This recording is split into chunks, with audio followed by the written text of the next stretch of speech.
We are back. Sam Seder, Emma Vigeland on the Majority Report. Those are the dulcet tones of the... I can't remember who did that. But it's the Digby theme song. It is Heather Parton, writer at Salon. You may know her as Digby, the proprietor of the blog Hullabaloo. Digby, always great to see you. Thanks for having me. Glad to be here. Let's start with Signalgate. It is... I saw someone IM'd in and called it Whiskey Leaks, which is pretty funny. That's pretty I good. like that. Yeah, I like that. And it's interesting because it's the first scandal, I think, of the Trump administration. And by scandal, I mean one that puts them on their heels a little bit. And well, I don't know. Give me your sense of it. I mean, it shows the incredible incompetence, and A, incompetence, and B, it was in Project 2025 to do everything you can to avoid any type of government transparency and, prevent FOIAs in this instance. The other part about this is that the Signal stuff was set to delete in 4 weeks. So they wanted no record of this whatsoever. Right. And I think it's pretty clear just from the fact that every single top member of the administration's national security team and more were on that call. I mean, all of them were there. I mean, and none of them raised this as, a concern. Should we be on Signal, or maybe we ought to take this to a skiff? I mean, whatever. None of them said a word about it. So clearly they do this all the time. That was the only explanation that I could come up with that made that make sense to me, because nobody said a word. And everybody knows that classified information or talking about war, any kind of, even the policy discussion was was sensitive information that they should have been, having in private. And the fact that they put it on Signal just says to me that they're doing that. They have been doing that this whole time. And we have no idea how much of whatever these people in this top national security echelon of the administration have been talking about, but just consider the things that are going on in the world, having to do with Ukraine and Russia and the European split on, the split with our allies, Greenland, Tariffs. Canada, tariffs. It's all part of that. I mean, all of this stuff that's going on, and I just have to assume now, and I think everybody is, that there are people around the world who have heard all this. I mean, these people are so stupid that they, just basically they don't understand how Signal works. And Pam Bondi made it clear she still doesn't understand it. Oh, let's play. Do we have this clip of Pam Bondi talking? While Matt pulls that up, just to add to what you're saying, Heather, this is not getting enough attention, but there was Andrew Feinberg in The Independent basically reported, and it's one source, but I just want to read this paragraph.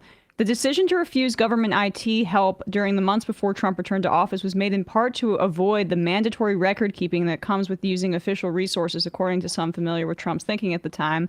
The Independent understands, according to this source, that Trump's decision was driven by his memory of how emails sent and received by his 2016 and 2017 transition team were later released to groups that made FOIA requests for them and to DOJ investigators under the command of then Special Counsel Robert Mueller during the probe into alleged ties between the president's 2016 campaign and the Russian government.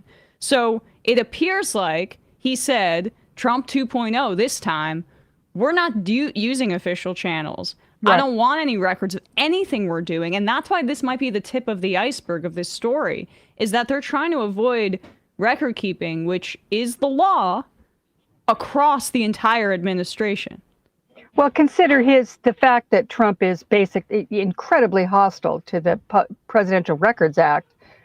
But, just looking at what happened with the Mar-a-Lago search and the records and the back and forth, he fired the national archivist because out of vengeance and anger of what he had, quote, been through.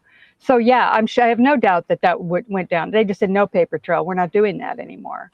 And, one of the things we have to remember about this, too, and I think is pretty clear, is that this sloppiness about classified information and transparency and what have you, this is the kind of thing that Trump has been doing from the very beginning. I mean, you go back, he would refuse. I mean, I read an article as recently as like early 2020 when I was researching this, that Trump had still refused to give up his personal phone, and they had begged him to do it.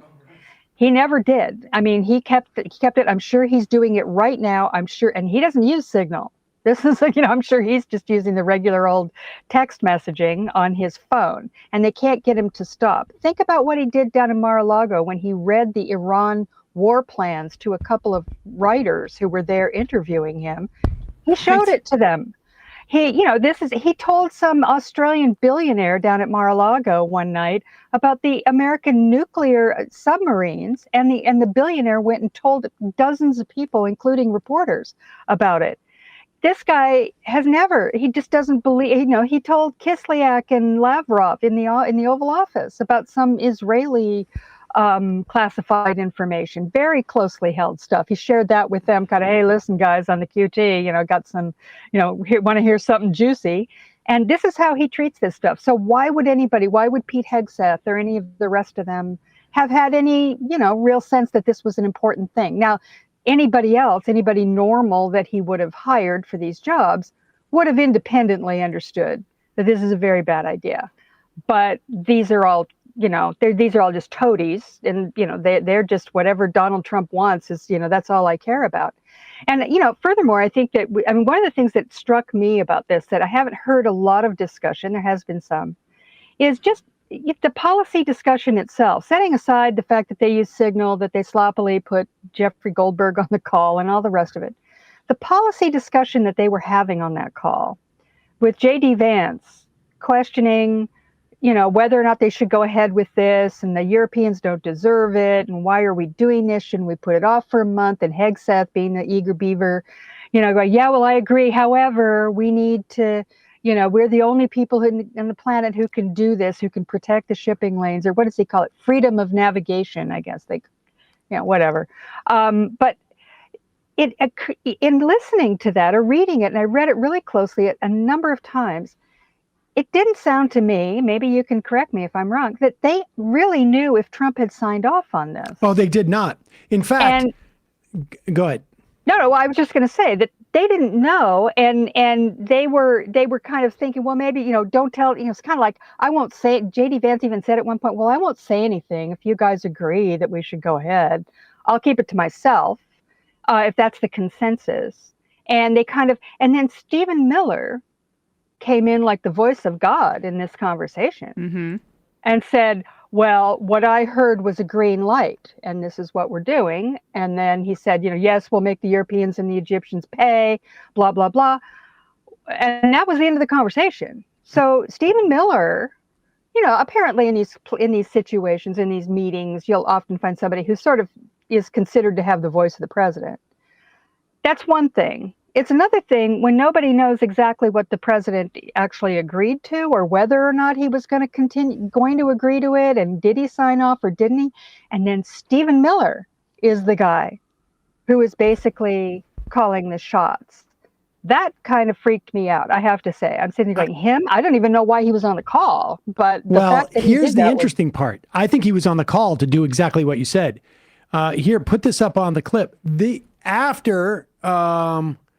At one point later in the conversation, Michael Walls adds Miller.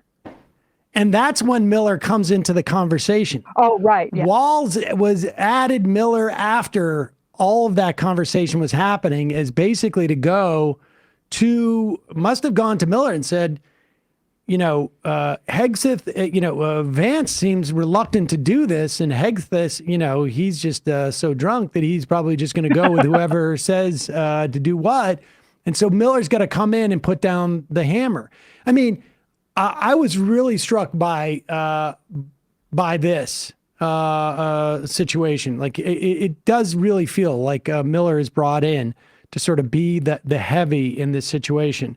But also, they talk about targeting a civilian building without a bat of an eye. Yeah. Nothing. There is. Well, don't mean to interrupt, but you know that Hegseth has put out an order that they are no longer, that the Yes. previous edict that they would take civilian casualties into account when they're putting together operations like this. He says no more. We're not doing that anymore. There's no necessity to take civilian casualties into account. And not that, let's face it, across all administrations, this has been a very cavalier thing. But now they're not even paying, they're not even going to look at it. They consider it some kind of DEI or something. So this is very bad. And yeah, they just didn't bat an eye at that. Just fine. Yeah. Get the girlfriend. It also feels like we don't really know the reason why this happened in reading this, because there does not seem to be, even Vance is like, we could wait a month on this. It doesn't seem like they're going back and forth. It seems like the urgency to do this is coming from outside of the knowledge of almost anybody on the call.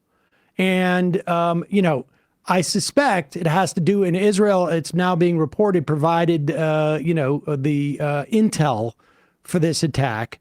I suspect there is another agenda that is not expressed in the, we're all of a sudden, like, we're gonna, even Vance is like, wait a second. So you're telling me we're going to do this for the Europeans' ability to ship stuff? I don't quite get it. And Hegseth is just raring to go. Well, but Stephen Miller comes in and basically says, we're doing this. But what also strikes me in the conversation is how Hegseth plays both sides the entire time and is entirely indecisive. Like, you see how he is just there as, I think he's easily blackmailed for Trump, but and there to just basically be a yes man, a toady, as you said. I don't think that he's taken seriously even by this very unserious group. I think by himself. He's clearly on there to go like, hey guys, I'm supposed to do this, right? Like, what are we doing? Yeah. There's a lot of lack of confidence in what he's doing in this instance. Absolutely. Agreed. And then doing the whole, putting pathetic and, that the Europeans are pathetic and in capital letters. And, the whole thing obviously was just amateur hour from top to bottom. Hegseth being particularly amateurish in this, Waltz being the second most, well, maybe the first most, considering what he did. But when you look at this, one of the other things that I think is also interesting to look at is the fact that they didn't know what Trump wanted. They weren't sure what are we doing here. Just as you said, Sam, that maybe there were other outside influences and nobody was really aware of what was going on there or why this thing was happening. Also, that they didn't know what Trump wanted or whether or not he'd actually signed off, et cetera, et cetera.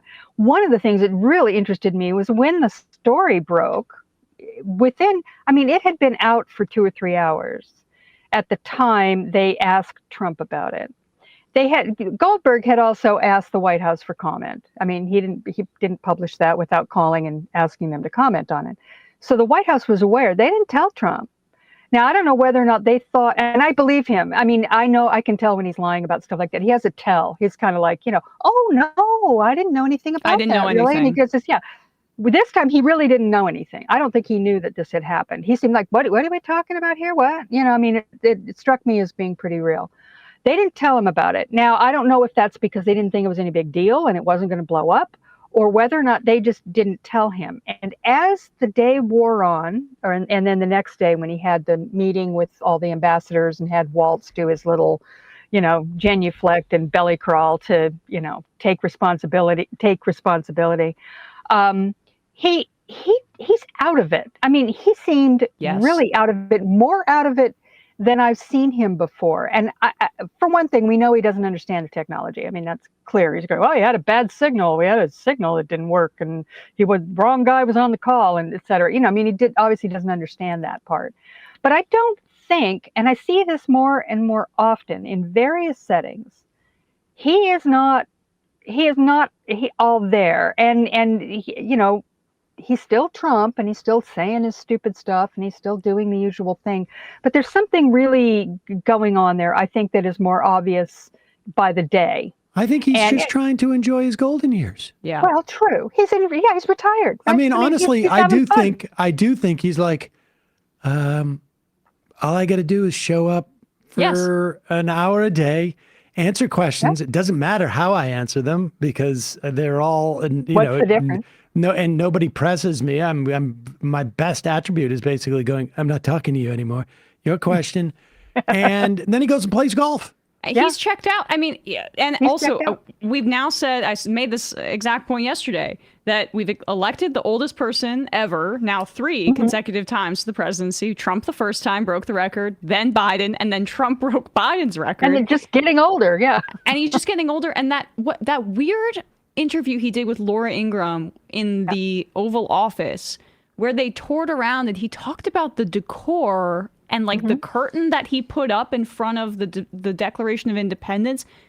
He is losing it, I think. Yep. And to bring it back to the Signal chat, Stephen Miller, I think, is running this show. And that's what I think is really scary. Like that. I think so too. Can we just put up that graphic of what the White House tweeted out yesterday? This disgusting image that will be in history books, this AI image of, I sent it in this chat, of an ICE officer arresting a woman who's depicted as being undocumented from the official White House account. Oh my God. So that's Stephen Miller, right? Like the El Salvador prisons and the photo op with the shaved heads. He's basically the de facto president in this area. I mean, we have Elon Musk maybe kind of waning a little bit because of the legal battles, but Stephen Miller, this is his. Even war plans in Yemen, Stephen Miller's in charge. I agree with you on this because I think that he's the voice on Trump's shoulder, and I think he's the one who. And by the way, the deportations thing with going to the El Salvador prison. That was his baby. That was reported. People have sort of said, well, it was Marco Rubio. Marco Rubio did set it up. He went and met with the president of El Salvador and set up the exchange agreement.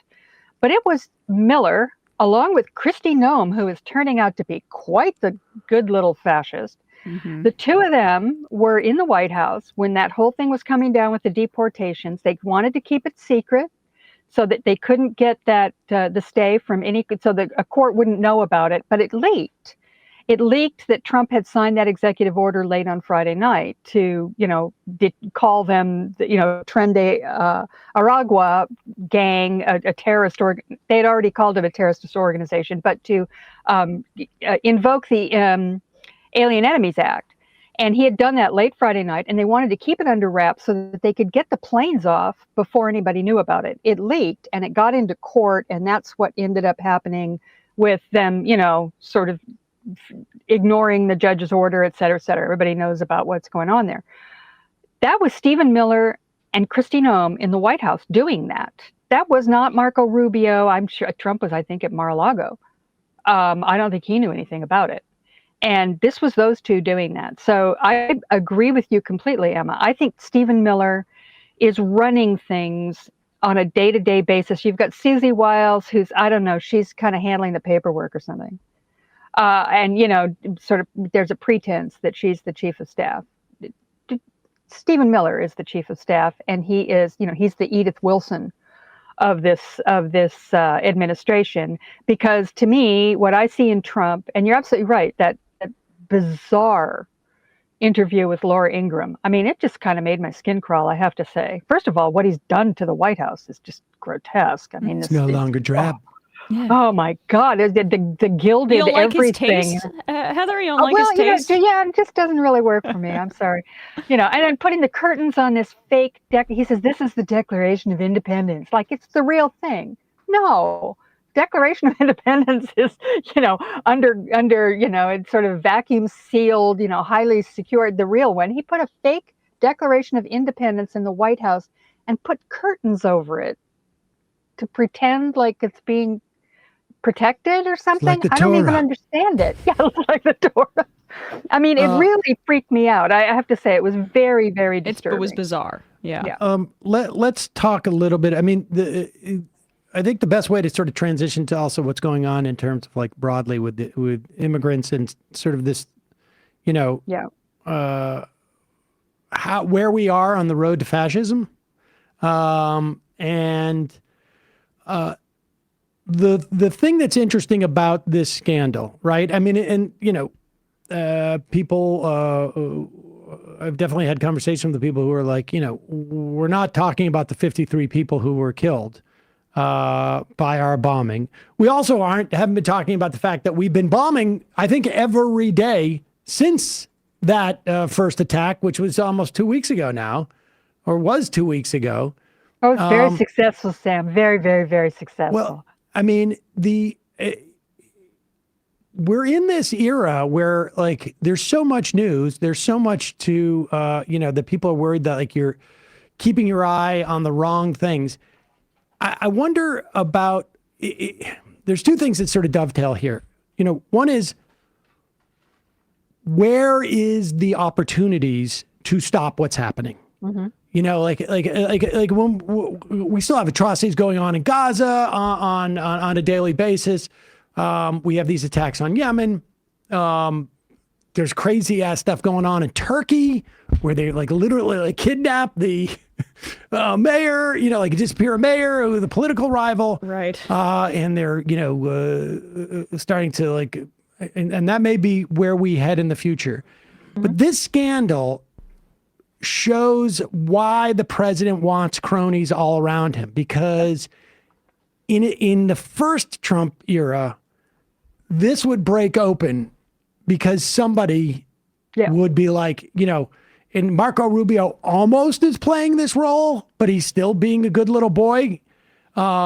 Somebody would go like, hey, I'm not part of this. This is ridiculous. And I said, I'm out. And, whoever it is. Rex Tillerson, Reince Priebus, didn't Priebus Mattis, resign in the first 100 days? And not only did some of these people resign, before they resign, they're feeding stuff to the press. Yeah. And there's leaks all over that administration. Not this time around. No. You're not getting any inside information about this stuff at all. As far as I can tell from the reporting, that's absent. And except that one meeting where Rubio and Musk blew up at each other, and who was clearly leaking that is Rubio. Yes. Right. But aside from that, we're not getting the kind of leaks that we got, and that's all by design. Close, yeah. That is all by design. That is what Donald Trump wanted. And I think that's also why he's checked out on some level, because he's like, he did his pre-production jobs essentially, and now he can just sort of coast through this, which again, they've gotten rid of all the apparatus to whistleblow, and they're going after lawyers who protect whistleblowers. They're going after lawyers who represent immigrants by saying, if you've filed a frivolous legal action against the U.S. government, and the metric they're using is, did you lose? And it goes back 8 years. And so they're going to start to sanction immigration attorneys. You wrote in one of your pieces this week in Salon that the thing that's sort of surprising you is how quickly some of these institutions are folding, like universities, like media outlets, like law firms. Talk about that, because I think I don't know if we are a fascist nation, but we are getting this conversation. It's irresponsible not to have this conversation anymore. Yeah, I think so. I mean, we're perilously close. That the institutions actually have, I have to admit, I mean, I'm surprised. I thought that, but I'm not sure why, because we watched the entire Republican Party turn into nothing more than the political arm of Donald Trump's MAGA movement, and they have no institutional integrity whatsoever. The Senate, the majority in the Senate and the House, they have no sense of their own prerogatives under the Constitution. They could care less, whatever, or they couldn't care less, whatever Donald Trump wants. But I didn't really think, I mean, universities, law firms, corporations that have shareholders, media companies, these are all very, very powerful institutions in our society, equal to the government in many, many ways. I mean, they have a tremendous amount of money, they have influence. All of them in their own way have the means to resist being, treated like Donald Trump's lackeys. And yet, many of them, I mean, there are exceptions, of course, and I don't want to paint with too broad a brush. There was, I can't remember who, Wilmer Hale, I think, today just said they're not going to buckle to Trump's threats. The law firm Wilmer Hale, and there are others, but for the most part, these big law firms, Columbia University, which is known since I was a kid, Columbia was the hotbed of student protest and dissent. It was known for it. And here we have them completely caving to Donald Trump over now. Obviously there are aspects of that, and we know what that stems from. Tremendous pressure from donors and over the Israel-Palestine protests last spring and all of that. So we know where a lot of that's coming from. But the law firms are doing it too, and that has nothing to do with Israel and Palestine. That is just purely about, Donald Trump's personal revenge over his troubles and the fact that they want to cow them in order to stop them from defending people against the government. And you have corporations absolutely racing to be the first in line to get rid of their DEI programs. And, just to take a minute about DEI, I really think it's important because we've lost, I think, the thread on this. DEI stems directly from the 1965 Civil Rights Act and the idea that we were not going to discriminate against, various protected classes of people. Over the years, DEI has developed as we realized that it wasn't enough to just decree that you couldn't discriminate. It became a realization that our society was going to be equitable, that we needed to take extra steps to try and ensure that discrimination, a lot of it, which is subconscious and systemic, would be changed. This was not controversial for, really my lifetime, all of our lifetimes. It really wasn't controversial. This was a normal part of the business world and universities and various other institutions. And this came out of a guy named Chris Rufo, this complete, horror show of he is the Goebbels of the MAGA movement. He pushed the CRT too. Pushed the CRT too, and DEI, and he's been very open about why he's doing this, because he knows that this is an organization, this is an organizing principle for the right. And they've pushed this now to the point where all kinds of, any kind of outreach, any kind of, awareness of trying to be inclusive of people, of difference other than, I guess white Southerners. I don't know who the baseline is on this anymore. And the speed with which this has taken place in corporate America has actually stunned me as much as anything. They are racing to say, we are getting rid of our DEI programs. And that, what does that mean exactly? It's not just, having some meeting where everybody's brought in and said, everybody needs to be aware of, being nice to other people in the workplace or whatever. It's these things that people seem to be so annoyed by. This is the very basis of the 1965 Civil Rights Act, and that is what they're basically attacking. So that's a digression. I just wanted to say that's another aspect of this cave that's really disturbing to me, because what we're seeing is all these Wall Street, these guys who are saying, yeah, I can say the word pussy now in the workplace, yeah, that kind of stuff.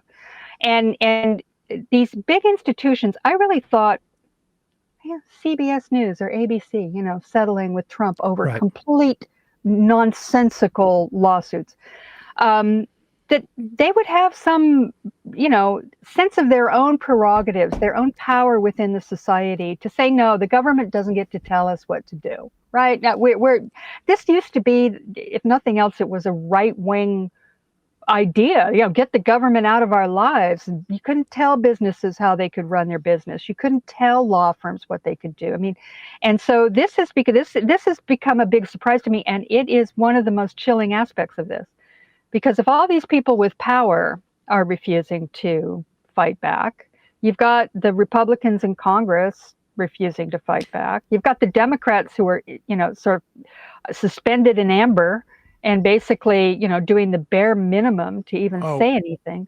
Heather, we will win. We will win because the Republicans are going to come around. We will rest. They're going to come rest. around. I swear to God, when they Any day realize now. they're going to come around. The fever will This break. is what's interesting, because this dynamic that you talk about, right-wingers have always said, this is why you don't want a powerful government, right? Because they will exercise this. And, Michigan ends their DEI things, but you also have the government intimidating law firms. I mean, these are big law firms.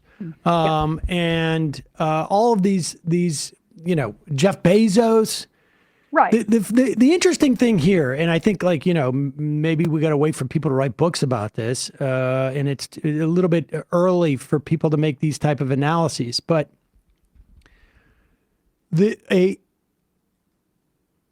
when it's a right-wing government, all of these entities you're talking about are operating under one principle, and that is what is not going to cost us money, right? I mean, what is not going to cost us money? It is like we are watching the sort of the failure of capitalism in the face of right-wing authoritarianism. I mean, that is the problem, because all of these players we're talking about would not have the same response to a socialistic government or administration, I should say, that was trying to pull these same things, because they are in that position protecting their money. And right. The agenda for them to protect their money is to not listen, is to fight against, right? Then you see lawsuits. You can't force us to provide contraception in our insurance for people, et cetera, et cetera. And I mean, this is where I think the failure. I mean, this is an indictment of capitalism and liberal institutions, right? Right. And it is interesting, the dynamic that the right wingers always talk about. You don't want a government too powerful because then it becomes oppressive and authoritarian. Well, only if it is a right-wing government, because there is an incentive structure within the private sector to fight against an authoritarian leftist government. But they don't have that same incentive structure to fight against a right-wing authoritarian government, because the right wing is not coming for their money. The right wing is coming for, maybe they're coming for a VIG, but they're not coming for their money or their capacity to extract resources. On the contrary, they're making it easier for these entities to extract resources from a society. They're just coming from their freedom of action or their freedom of expression or their freedom of association. And people don't value that. These institutions do not value that as much. Even the law firms, which all of those people have ostensibly told themselves at one time or another in these law firms, I am an integral part of society. I'm not just a player. I'm woven into the fabric of society. Even those law firms are not protecting their civil rights as much as they are protecting their earning capacity. Well, and just to put a finer point on that, I just read a whole thing about the Paul Weiss, the spectacular cave on the law firm front. They had always been known, and one of the reasons they were targeted, as a big Democratic law firm, right? They were the ones that all the Democrats would use, and were involved in all these big cases. But that's changed in the last 4 years. It said in the article, I think it was in the New York Times.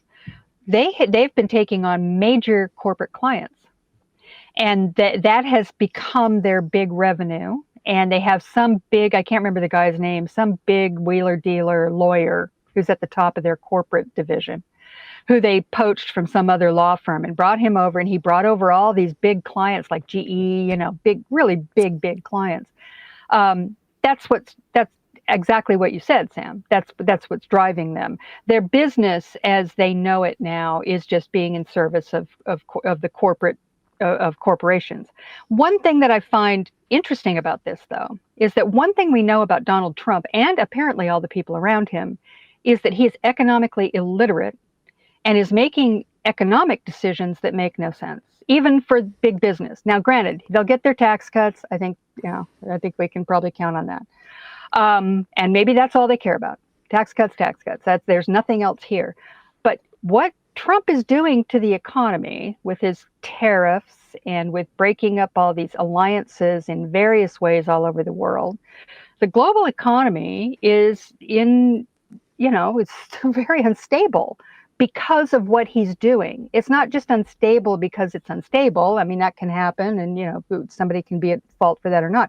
This is directly a result of his actions and his decisions, because he doesn't understand how economics works. I mean, he just doesn't. He's really, really ignorant when it comes to that, and there's no changing his mind. So he doesn't understand it. So that this golden goose that's there, I mean, this incredible bull market that has been going on for the last few years, that is in extreme danger right now because of what he's done. And you're looking at consumer confidence report came out today that is just absolutely in the dirt. I mean, people all over in this country are not confident about what's going on, and that's going to have a big effect. Tariffs on autos, all this stuff. So that's the part I don't get. And what I have come to the conclusion, and this is probably pretty, I don't know, a lot of people think I'm just full of it, but I think that these people around him, people like Scott Bessent and Howard Lutnick, and, I mean, forget Peter Navarro. I mean, he's just a nut. But, people who you would otherwise, I mean, Howard Lutnick, who seems like a crazy man to me, ran Cantor Fitzgerald for 20 some odd years. I mean, he's not like somebody who was just, came out of nowhere. So he was obviously a serious player, billionaire. In fact, the whole administration is full of billionaires. Yep. And I think they know that what Trump is doing with tariffs is ridiculous. They know that this makes no sense. They think, but they have concluded, and I can kind of understand why they have. Trump has gotten away with absolutely everything in his life, and now in his political life particularly. He was impeached twice, January 6th, lost an election, came back, avoided every legal accountability for anything that he did. That hat that he wears that says President Trump was right about everything. I think a lot of these guys have just concluded that that's true. There's something about him, and they're just, they're hitching their wagon to him because they think that even though they know for a fact that half the stuff he says is complete and utter bullshit, that somehow or another he transcends that and will bring them the success that they think. And they like all the other stuff about him, by the way. They love the immigration and all that. Can I present an alternate theory, Heather? I think some in the administration have drank the Kool-Aid, but like Lutnick in particular wants to cash in, right? Like, so he put his two sons who are in their 20s to head Cantor Fitzgerald in his absence. And Cantor Fitzgerald has heavy investments in cryptocurrency and commercial space. And there is that, yeah. And like my guess is that those folks in particular, Bessent too, they don't care if the economy crashes because their areas of like where most of their investment is outside of the traditional economy. That's Cryptocurrency true. is just speculation. So like they can just basically put the country into shock therapy, like Naomi Klein so presciently wrote about almost, 15, 20 years ago. And they can buy everything up on the cheap because they're making all their money in a separate pool of just basically speculation that's completely underregulated. Lutnick is maybe like he's up there with one of the worst people in this administration because he's just there for that purpose. I think this is obviously too, this is all speculative, but I think that's exactly right. You're looking at people who have a ton of money. And the one thing that I think they would all say to a man, and the vast majority of them are men, is you make your money in the dips. And these are all finance people. It's not like, these are not big manufacturer, industrialists. I mean, I think that's a big, I think that is like an important thing to keep in mind. These are not industrialists who are coming in. These are not coming in from like, this is not Rex Tillerson, CEO of ExxonMobil type of like, these are people who have made all of their money in finance. And every time, I would imagine almost 90% of the times that they're making their money, it's because they bought on the dip. And so I think there's a lot of opportunities for them personally and the circles in which they run in. Like, I think there's like, these are people at this level of wealth, you are inoculated by recessions, from recessions, I should say. In fact, all you see when you see a recession is an opportunity to go in and buy up more. Whether it's like the fires in LA, that's an opportunity because I've got the cash and I'm going to go in, I'm going to buy up all this land. It is all of that. Happened during COVID too, happened during the Great Recession, and you're especially inoculated if you're in the administration. So like the rest of your buddies may, like, that's why you hear these quotes to Jeffries that the Silicon Valley guys are pissed because they're not in on it, right? Like they won't be able to get ahead of whatever crash happens.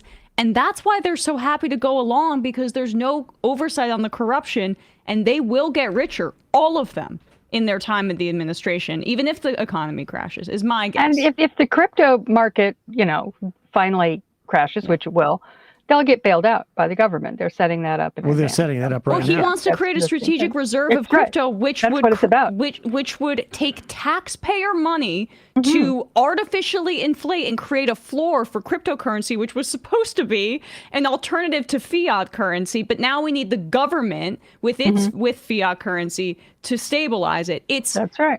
It is. I mean, to say we're in late stage capitalism is almost an understatement here in terms of the level of robber baron. Like the robber barons here are just out of control, but they're not like the robber barons of, the Gilded Age, where they at least built our damn railroads. These guys a legacy worth having. Yeah, these guys are just speculators. Yep. And I also think too, having lived some years in small towns, small cities, politics to a lot of people is really just a mechanism to extend their business interests. And like you get on the county board of supervisors because you're going to provide like the contracts to your favorite food distributor, and they're going to throw you some work on. It's just a mechanism in which to extend your business. And I think, Donald Trump, more than any other president I think we've ever had, that's the way that he perceived this. And I think he just perfected it in his second Trump administration. Heather, we'll put a link to those two pieces in salon.com. I mean, I think, the next time we talk, it's probably going to just be marginally worse than it is today. Oh, no doubt. That goes without saying. It's not, that's no doubt. But just wait for the new jobs reports, new economic reports, all this stuff. The things are going to start to shake up a little bit, I think, among the public, and that's going to be interesting. When we signed off on Wednesday with the results of that Pennsylvania thing, like these, and you and I have seen this for decades now. Those special elections, why they can't necessarily predict what's going to happen in the midterms or the upcoming elections, they have a power in and of themselves to change the behavior of, we just saw it with Stefanik. She's not going to the UN now because they're afraid of losing that seat. The next step is if Wisconsin ends up going to the liberal as opposed to the conservative justice, they don't have parties there. If by any chance the Democrat wins one of those seats in Florida or makes it a close race, we're getting closer to that moment where we may see some of the frontline Republicans make the determination that despite the fact Elon Musk has all the money in the world to throw at them in a primary, maybe it's like they're like, right now, they're not between a rock and a hard place. They're between a rock and a slightly softer place. But if Democrats are winning these special elections, they're picking up 15 points, just generically speaking, that's going to make it really a rock and a hard place, and it's gonna impact the calculations. Well, it's going to be interesting as we watch this because the budget negotiations are starting now, and this is going to go on for months. But that is going to have an impact. The Stefanik thing is a definite canary in the coal mine. They're seeing something in those internals that made them do that. Because poor Elise, she is just devastated. I mean, she's I so know it. upset. She was going to get a beautiful penthouse in I'm Manhattan. not upset. I'm not upset. I'm not upset. I'm perfectly fine. Look yeah. it. Why are you saying that? Why are you accusing me of being upset? Poor I'm very, Elise. very happy. Poor I've got a lot Elise. of work to do in the house. I mean, think what she gave up. I mean, this is one of the most glamorous jobs you can have. It's in Manhattan, the big penthouse. She bought a whole new wardrobe. She had a total makeover. I mean, she was ready for the big Manhattan social scene, and now she's stuck back in her, shitty condo in DC, and God knows, So yeah, so they had to do that, and they did that to her, which I couldn't be happier about. But they're nervous about it, and we are going to see now, over the course of the next few months. How well, I don't think, obviously the institutions are completely unreliable. Let's get that out of our heads. If we thought there was going to be any help, it's going to come from the grassroots. And if the crowds that are showing up for Bernie and AOC are any indication, if these town halls are any indication, the Tesla demonstrations are any indication, at the very least, the engaged and active people on the left and the center left, they're actually getting off the couch. So maybe that'll make a difference. I mean, what else can we do? What else can we do? Yeah, I mean, this is it. I just love the idea of Stefanik. Me too. That made me laugh out loud when I heard it yesterday. I'm not kidding. I can't wait to spend another winter in Skohari. I know. Couldn't happen to a nicer gal. Oh, yeah. Oh gosh. So sad. So sad. All right, Heather Parton, Digby, always a pleasure. Thanks for having me. Glad to see you guys. Hey, folks, don't forget to hit the subscribe button and check out our daily show. We do it every day at 12 p.m. Eastern for about 2.5 hours. We even take phone calls. You should check that out.